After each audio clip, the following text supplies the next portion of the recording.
নমস্কাৰ সকলোলৈকে। আজিৰ ভিডিঅ'টোৰ জৰিয়তে উচ্চ ৰক্তচাপ বা হাই ব্লাড প্ৰেছাৰ ৰোগটোৰ কাৰণ, লক্ষণ আৰু এই ৰোগটোৰ পৰা সম্পূৰ্ণভাৱে আৰোগ্য হ'ব পৰা এক শক্তিশালী হাৰ্বেল প্ৰডাক্টৰ ইনফৰমেশ্যন সকলোলৈকে দিব চেষ্টা কৰিছোঁ। এই ৰোগটোৰ কাৰণ এনেধৰণৰ হ'ব পাৰে। সাধাৰণতে বয়সস্থ লোকৰ এই ৰোগ হয়। তেজ চলাচল কৰা ধমনীবোৰৰ ভিতৰৰ ছাল অতি ধাত হ'লে আৰু সাধাৰণতে তেজৰ পৰিমাণ বেছি হ'লে, অৱশ্যে দেহত প্ৰয়োজনতকৈ তেজ কম থাকিলেও হয়, এই ৰোগটো হ'ব পাৰে। মেদবহুলতা অন্যতম মূল কাৰক। অত্যধিক মানসিক চাপ, বহুমূত্ৰ ৰোগত আক্ৰান্ত হ'লে বংশগত কাৰণতো হ'ব পাৰে।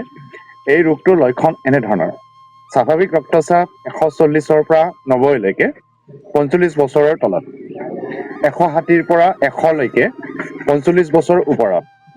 বয়সস্থ লোকৰ কাৰণে 170ৰ পৰা 115ক স্বাভাৱিক ৰক্তচাপ বুলি ধৰিব পাৰি।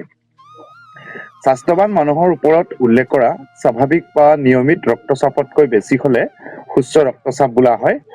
এই ৰোগত মূৰৰ বিষ আৰু মূৰৰ কামোৰণি হয়, বুকুৰ বিষ হয় আৰু শৰীৰ দুৰ্বল হয়, চকুৰে জলক টপক দেখে, টোপনি কম হয়, কাণেৰে কম শুনে, গা জিনজিনাই, উত্তেজনা আৰু উদ্বেগ আদি লক্ষণে দেখা দিয়ে।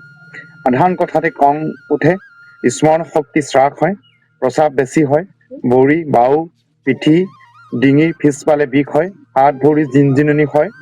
এই ৰোগটোৰ বাবে নিউয়ং নামৰ কোম্পানীয়ে স্ক্ৰীনটোত দিয়া কিউৰচেল নামৰ এক শক্তিশালী হাৰ্বেল প্ৰডাক্ট সকলোৰ বাবে যুগুত কৰিছে। যিসকলৰ দীৰ্ঘদিন ধৰি এই ৰোগত ভুগি আছে, কিউৰচেল ব্যৱহাৰ কৰি আৰোগ্য হ'ব পাৰিব।